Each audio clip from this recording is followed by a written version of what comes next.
So my topic to this evening is basically to think through some of the major political challenges that the climate movement will be facing over the next 2 to 3 decades.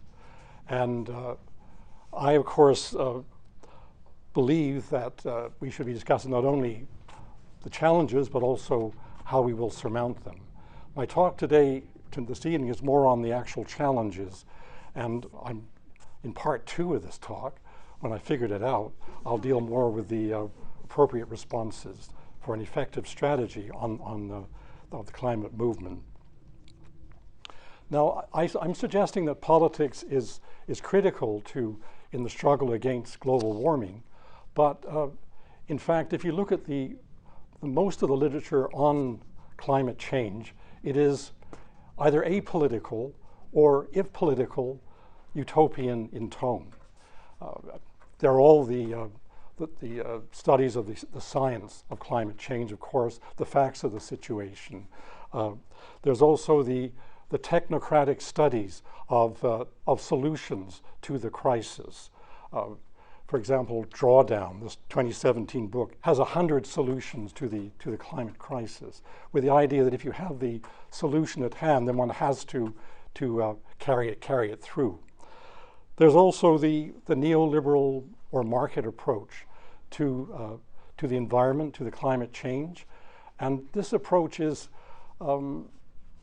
generally hostile or at least hesitant about state action, believing that, of course, the ideal is for a self-regulating market, and therefore the discussion of incentivizing behavior that is carbon frugal through carbon taxes, carbon trading systems, and some regulation, but not very much. Again, there's no real politics in that sort of approach. Then there's, similar to the neoliberal approach, is the sort of individualistic understanding of what is required, which is that we need to have, as a society, a sort of cultural transformation where we don't regard consumerism as the major goal of our lives. And we are urged as individuals to do what we can to reduce our carbon footprint. So the onus is put on the individuals, and again, the politics, the system, is left out of the equation. Of course, the opposite kind of study is that of radical analyses, especially Marxist analysis, which of course does identify the capitalist system and its need for unending growth as being the root cause of the climate crisis. But too often in these studies, the politics is very abstract, a very abstract level, or there's a view that in order to deal with the climate crisis, you have to end capitalism. And what that would entail is really not very clear for most people. Now, to be fair, somebody like Naomi Klein, who does believe that capitalism is the root cause of the climate crisis, does not fall into this trap of all or nothing, but says, okay, we're within capitalism, but we can, as a movement, in fact, push for reformist or revolutionary reforms within the system. So there is that position too, which is much more political, about how you organize strategy and tactics to actually bring about the changes within the system, if necessary, maybe eventually changing the system.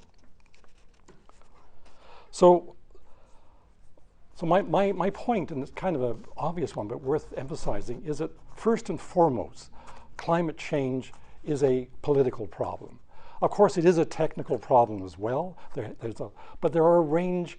I think the general view now would be, even with existing technology, let alone what we might have in 5 years, we have the tools, the means of actually dealing with the climate crisis if we had the political will. So it's the will that's actually missing.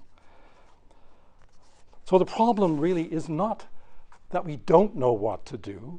The problem is that we know what to do and we don't do it.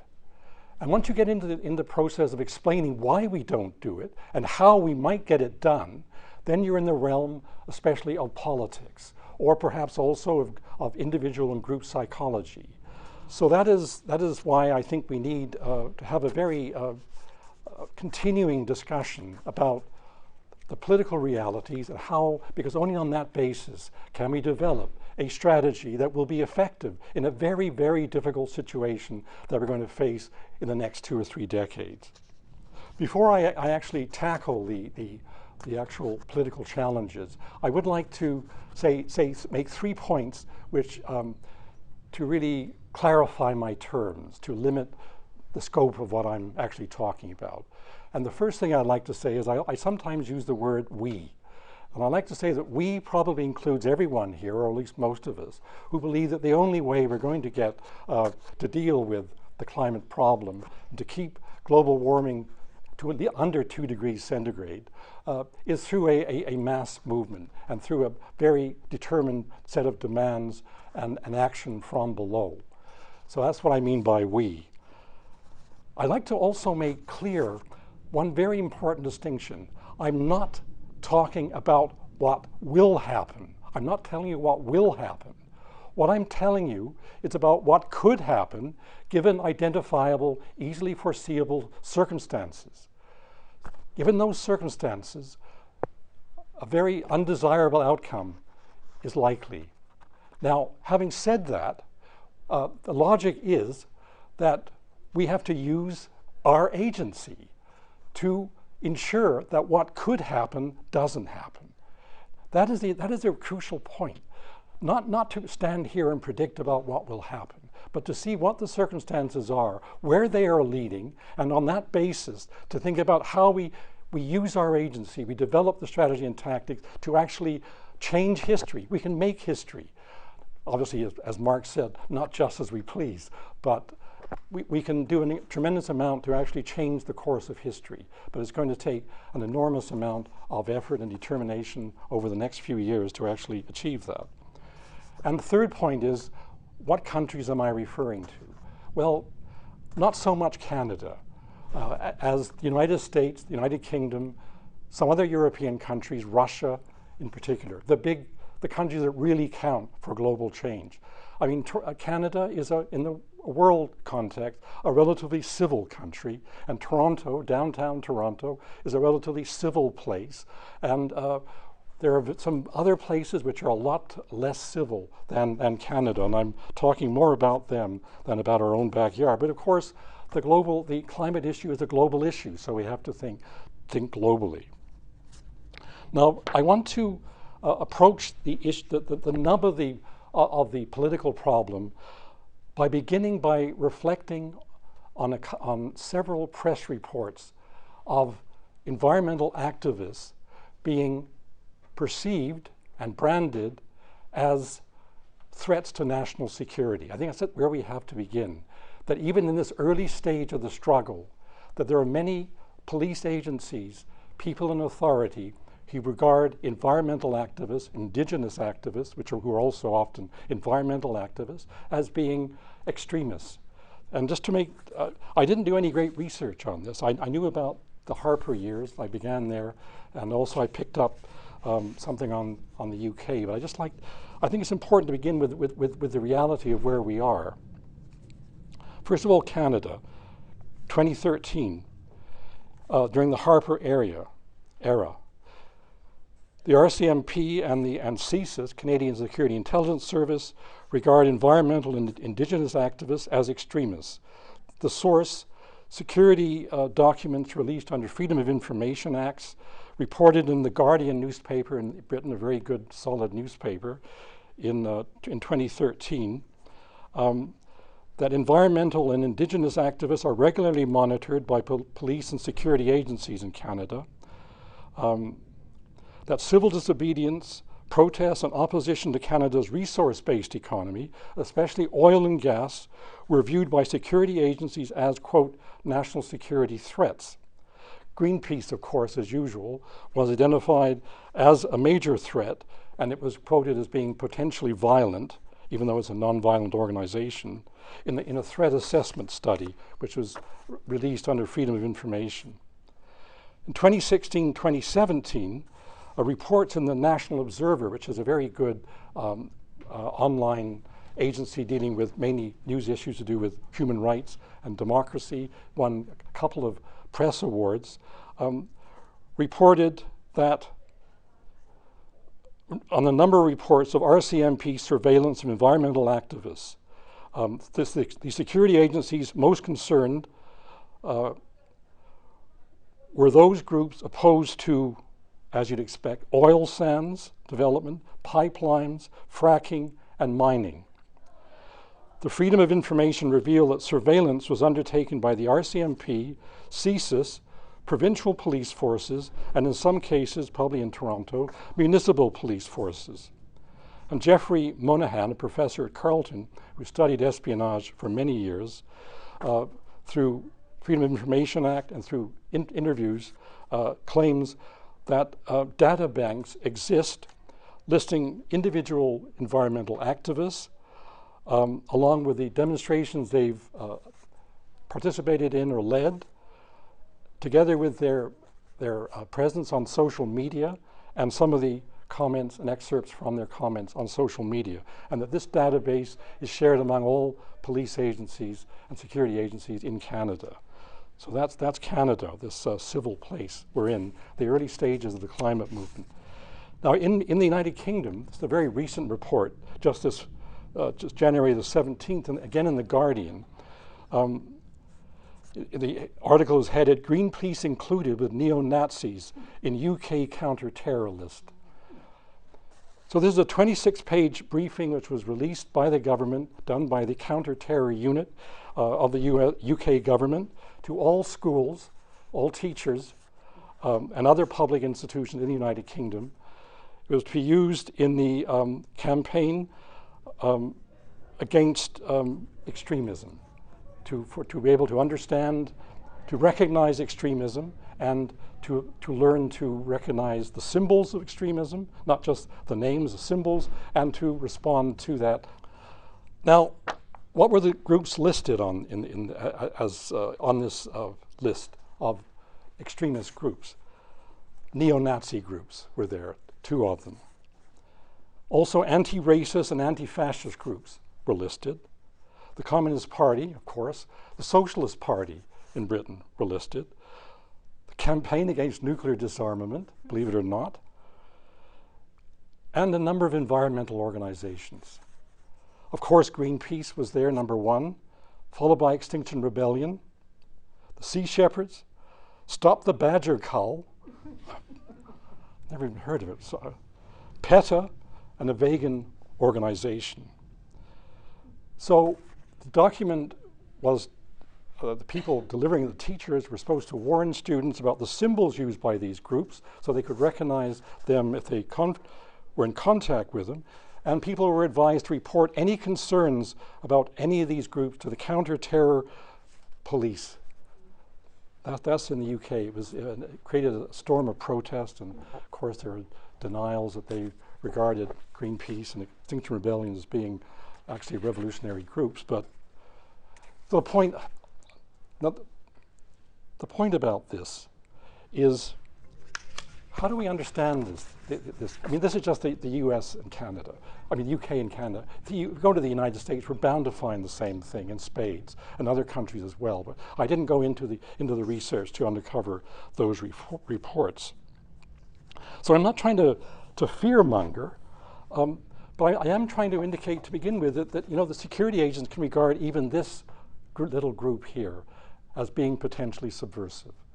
And this is significant because of now the advanced surveillance technology which is available to police forces, thanks to the Chinese to a large extent, who are very astute in, for example, facial recognition technology, which is now highly advanced and is being utilized by the UK police, beginning in London, all over the place. There are protests about it, and is spreading in the UK. And I don't know about Canada yet on that. But there is another source of surveillance, which the New York Times, to its credit, the Sunday before last devoted an entire section of the newspaper to, and that's tracking technology. So that all of us here that have a cell phone that is not turned off are being tracked. Now, we're being tracked by commercial companies. a number of them now track everyone through the tracking technology. It's child's play to do so, and that is used as part of the mega data for all kinds of reasons. It can be sold to to whoever wants to pay the price for the data, but as well, it's an enormous temptation to the police forces, because they're able to easily identify every one of us here who has a cell phone that is not locked at this point. It's child's play, because the New York Times people did it. They had no experience in tracking technology, but they realized that after a meeting, people generally go home. So you just find out where they end up. The address is there. It's then child's play to find out who they were. So again, this is not fear-mongering. It is just indicating that we're involved in a very dangerous kind of struggle. This is at a very early stage in a very civil country of Canada. So you can imagine what it's like in Russia, for example, or the United States, for that matter. So we could perhaps, some people would write this off as foolishness, that the security services don't have enough to keep themselves busy, so they spend time on nonviolent groups such as this. I mean, that's possible, or of course it's something much more dangerous than that, that there is a widespread assumption within the security services that environmental indigenous activists are in fact extremists that are targeting the resource-based economy of Canada and are therefore a threat to national security. Now from those kinds of thoughts, I'd like to make two obvious points, but elaborate upon them.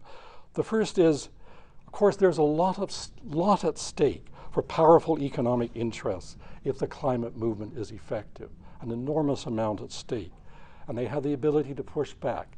We live in plutocracies, whether they're liberal democracy or not, increasingly plutocracies under neoliberalism, and they have all kinds of ways of dealing, ensuring that policy, in fact, follows their interests. That's the first thing that's evident that we have to deal with. The second thing is that we've already entered an increasingly turbulent and polarized era. This turbulence arises not just from climate change, but from what I would call a multi-dimensional crisis of the neoliberal order, of which the ecological dimension is just one aspect of it. Now, the danger in this context is that organizing on the grassroots, as we intend to do, in an increasingly turbulent and polarized environment, is likely to increasingly target us as being extremists. And there's also, in the context of disorder and rising social stress, as I'm going to talk about, the real possibility of a kind of fusing of corporate power and conservatism with reactionary political forces in a kind of neo-fascist reaction. It's less likely in Canada than in the United States or the United Kingdom, but with the forces that are developing, it becomes a reality that we have to bear in mind and deal with from the very beginning. So let me just elaborate. I'm not going to really get all that much done, actually. I've spent too much time on the introduction. Now, first of all, reversing global warming requires deep systemic changes that undercut powerful vested interests. We all know that to be the case. But let's just reflect on the fact that if 2 or 3 decades ago we had actually began to seriously tackle climate change, when we already knew what the problem was, it was widely known, then some of the lesser measures, such as the very steep carbon tax, might have been effective. But we're now well beyond that. I think we all realize we're well beyond the possibility of a climate tax, especially at the low level in Canada. I mean, even the IMF says it has to be $75 per ton, a carbon tax. And even that's the lowest, but most economists go way above that to $200 or $300 a ton to be effective. And that's just not politically likely under the present circumstances. So remediation now requires much more radical measures. Just one statistic, because I know we all float in statistics, but this to me is really a telling one. And that's to do with the concentration of CO2 in the atmosphere. In the last month, it's been measured in 2 times, I've seen, at 413 parts per million and 414 parts per million. When the safe level, according to scientists, and according to the data of historical and prehistorical time, is 350 parts per million. So our task, as actually Danny Harvey pointed out in his talk to our emergency forum, is not only to achieve a carbon neutral economy, but is actually to draw down the accumulated carbon dioxide in the atmosphere. This is a major task to achieve. How do you actually draw that carbon dioxide out of the atmosphere that's already there when we're putting more in day by day? Just one indication of the kind of demands that are put upon us. Now, having said that, I'd like to say something about the Green New Deal, because whatever you might want to call it, the just transition, the Green Marshall Plan, but a Green New Deal is kind of a word, the term that's used now, and it's probably a good one. Now, Green New Deals, of course, vary in their ambition, but many of these Green New Deals are implicitly very radical in their intent. They're radical because insofar as measures to drastically curtail emissions are part of a broader transformation of economy and society. It's not just a matter of ecology, it's a matter of necessarily a matter of broad and deep transformation of society and economy at the same time. So the logic of the Green New Deal, as it seems to me, not going into all the details, but just the level of logic, is clear. Reversing climate change can only happen if it is a popular goal, or at least a goal of a majority of society. Cutting emissions, confronting power structures, losing jobs, dislocations can only be popular if the Green New Deal can deliver a better life for most people. Hence the egalitarian measures, the universal and generous welfare state, the job guarantees, the basic income grants, and the nonviolent pro-democratic tenor of the Green New Deals. Of course, they differ in detail one to the other. But of course, the deep changes which the Green New Deal calls for, like the one by Alexandria Ocasio-Cortez in the United States House of Representatives, means deep changes in production, consumption, distribution, and it means that various corporations and the wealthy will experience major losses in assets, income, and power. Just this morning, in the Globe and Mail's business page, I noticed on page 1 of the business page, Canada's banking regulator says the financial sector should assume the transition to a low-carbon economy will be, quote, sharply negative. Goes on about how sharply negative. That's the banks. That's not even the carbon corporations. Now, I can give a number of illustrations of the kind of interest that will be affected, but I don't really have time to do so. But I just mentioned that the 3 areas, that 3 sets of industries that are directly affected and will be very much pushing back on the Green New Deal but of course it involves shutting down the oil, coal, and gas fields. Coal entirely right away, gas and oil quickly. And the dirtiest and most expensive producers will go first, which means the Canadian oil sands, Venezuelan oil fields would need to be closed down very, very rapidly. What would that mean? Well, it would mean that hundreds of billions of dollars of assets of large corporations will be stranded. If we go for the 1.5 degree Celsius scenario, that would mean that 80% of the assets of the carbon fuel corporations would be eliminated. The value would be, well, of course, that 80%, or even the 2% target is above 50% of their total assets would disappear. And this means, of course, that many corporations would go bankrupt, their suppliers would go bankrupt, the banks would not have their loans paid, and the workers in those well-paid occupations would lose their jobs. In other words, a major cataclysm would, and of course this is why the government doesn't, in fact, tackle this. It's such a major issue. But that's just one set of groups. We can also talk about the industrial farming, for example. Industrial farming, and we include in that livestock production, is the single most important contributor to global warming.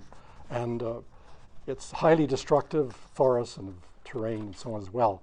So there need to be changes toward a more regenerative organic agriculture if we're going to deal with this very large source. This means another whole group of agribusiness, all the associated firms with agribusiness, industrial farming, and the suppliers and so on would be very heavily hit by these things. Thirdly, the military, security, border, industrial complex. It used to be the military industrial complex, but over the years it's become military, I think, the military industrial security border complex. Now, in the border complex, I might just mention, well, of course, the military would be hit in the sense of budgets would have to be deeply cut in order to deal with the enormous expenses of a range of things I won't go into with the Green New Deal. But beyond that, I mean, there's this whole industry in the United States, for example, and in Europe, of policing borders. Companies that provide the security on the border, capture the migrants that get across the border, put them in jail, send them back, do the whole thing again when they try and get in. It's a multi-billion-dollar industry in the United States. And this whole industry is, of course, threatened by the closing down of global warming. So those are just three that occurred to my mind. And so they're all major, very powerful organizations. And of course, not all corporations are opposed to reversing global warming. There are many corporations, tech corporations, those who invest in green technology, who are in favor of, very much in favor of it. Although the fossil fuel corporations, though they say they've invested in green technology, according to what I've read, only about 1% of their total assets are in green investments. So they're very, very vulnerable, still after all this time, to changes in the carbon economy. So there is a situation. Major interests are threatened by a developing grassroots movement. And this takes place, to move on to the second point, in the context of a cumulative crisis, of a growing turbulence of politics and polarization and social stress. Because climate change, as I've already mentioned, is not a standalone crisis, quite clearly. Its alarming effects are felt in an age already characterized by dislocation, insecurity, and polarization in many countries. The global south even more so than the global north, of course. So we have a multidimensional crisis that is picking up steam and is closely linked, the various dimensions closely linked, and will be seen, and in this context, we have the real danger of the grassroots movements being seen as major threats to social order and to eventually to property. And if so, that can lead to a kind of bringing together of corporate power and the possibility of corporate power and conservatives combining with reactionary political forces in a defensive movement, a kind of counter-revolution from above to deal with the ongoing uncertainty, insecurity, and disorder. So what I'm suggesting, the crisis, we should think about it in this way, and they're all connected. They're all really aspects of the crisis of the neoliberal order, the neoliberalism being a kind of variant or form of capitalism that we've known since the late 1970s. And although it's past due date and it has no solution to problems, it still exists. It doesn't fade away. It has a kind of strength, resilience, but it doesn't have solution to the many problems it has created.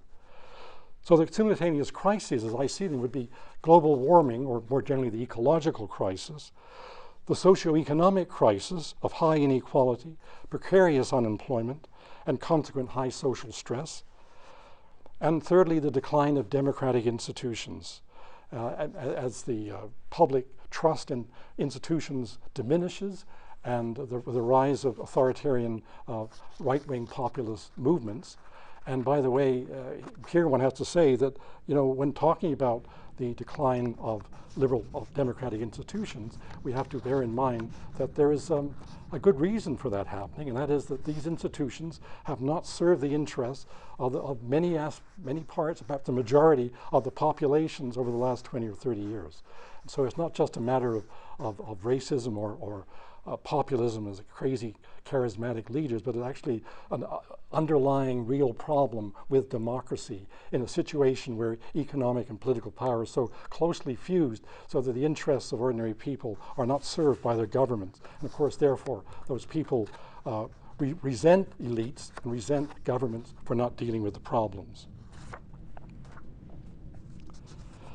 I was going to mention, I will very briefly, that 20 or 30 years ago there was an enormous amount of optimism about digitalization. It was going to create more prosperity with higher productivity, less work, so on.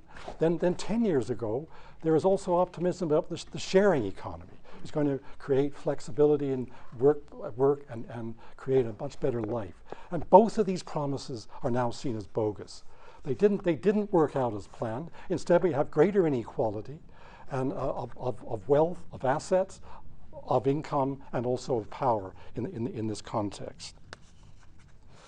So good jobs are evaporating as the gig economy with its precarious jobs is expanding. I read a report that in the United States, just over 1/3 of all jobs now are regarded as being part of the gig economy. There's 56 million workers in insecure, contract-based self-employment and part-time work. So when we talk about economic recovery, it's in the context of the sort of jobs being created.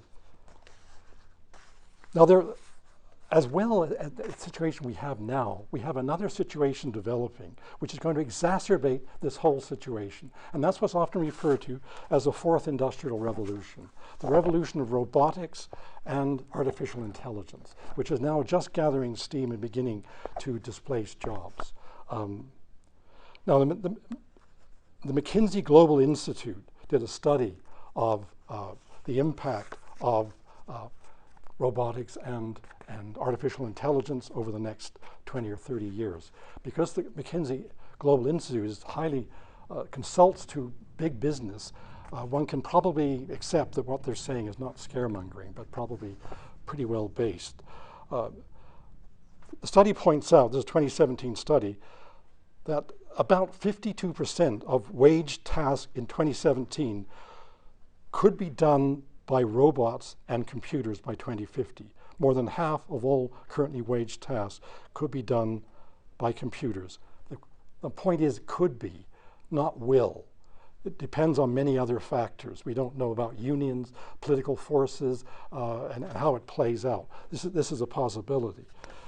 McKinsey Global Institute does say that taking their midway estimate, they have high, medium, and low estimates of unemployment created by this new technological revolution in the next decade, and they globally 14% of the global workforce will lose their existing jobs in the next decade. But the figure is much higher in the Western developed countries, where it's 20% or higher.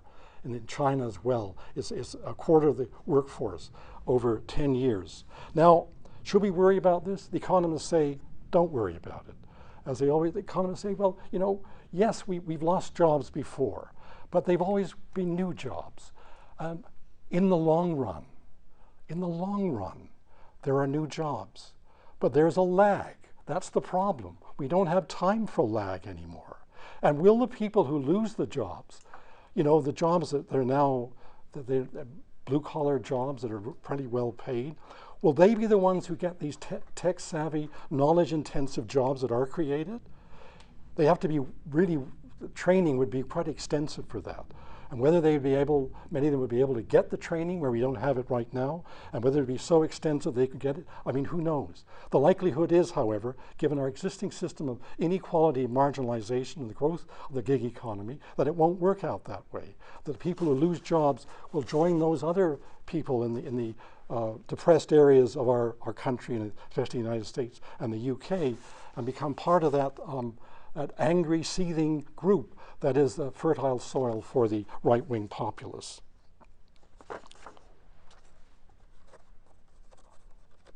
So we have a situation then of a socioeconomic problem getting worse, along with the democratic decline of democratic institutions, which again I emphasize is not necessarily for bad reasons. Not just people are naturally authoritarian or they're taken by Trump, but because they feel angry, they feel that government has not, that the elites have not, in fact, lived up to their role within the democracy of dealing with their interests. So there is a reasoned basis behind their adherence, their dislike of the existing institutional order in countries, less so in Canada than in some others like the US, the UK, or France, for example. Now, if we add to this situation the fourth industrial revolution, we have to also add in the climate migration, the climate migrants issue. Because already there are many climate migrants are mainly in the tropical areas. They, of course, are displaced by climate change through droughts and floods and the rise of seas destroying villages and rendering their livelihoods impossible. The crops they used to grow do not grow with any productivity, so they have to leave. So the climate migrants include, and all these various estimates I've read, include temporary as well as permanent climate migrants, and they include those who are displaced within their country as well as those who go across borders. But the estimates vary and no one knows how many there will be. But there's the most commonly predicted number of climate migrants by 2050 is 150 to 200 million people. And of those, there will be a fair number of millions of people who are looking for sanctuary in Europe, North America, and Australia. And it doesn't take any powers of prediction to know what is likely to happen unless we're very well organized. The kind of social stress created under these conditions, along with the attempt of migrants, desperate migrants, to gain sanctuary, is a tremendous temptation to neo-fascism, to neo-fascist groups, quite obviously. Interestingly, most far-right people are climate deniers now. But that's going to change very rapidly when they see that climate change offers them a golden opportunity to mobilize constituencies on the basis of ultranationalism and authoritarianism against the other, the alien who is at the door, and against the elites with weakening democratic institutions. We could be in a very serious situation in many countries. Already in the United States, we see the chipping away of the democratic institutions by Trump and the Republican Party, which is quite remarkable in the extent to which it's gone in only three years. And therefore, that is a situation where parties which promise closing borders, abandoning liberal freedoms, repressing dissent, blaming aliens, regulating economies while safeguarding property rights are going to thrive in this context.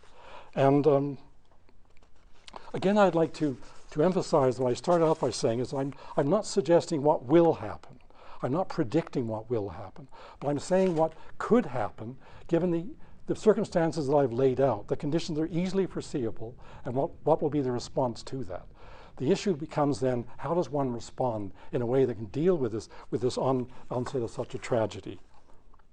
And of course, I can't say very much about that now, having already gone over my preset 35 minutes, except to say that I think that an effective strategy for the climate movement, which is really, in essence, an effective strategy for the left, because let's face it, the climate movement is a progressive movement. It's talking about socioeconomic transformation as well as ecological survival.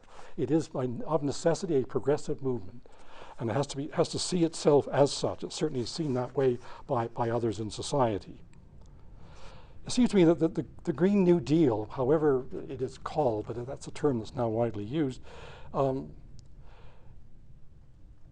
is surely the program of the 21st century for progressives. Not a program, but the program. It is a defining program of whatever you call the left, progressive movement in the 21st century, uniting ecological with socio-economic goal transformation and a deepening of democracy. That is one aspect. Now the second one would be, which is related to the Green New Deal, is rebuilding democracy. It is part of what we have to do is to rebuild democracy on a firmer basis, which is very hard to do.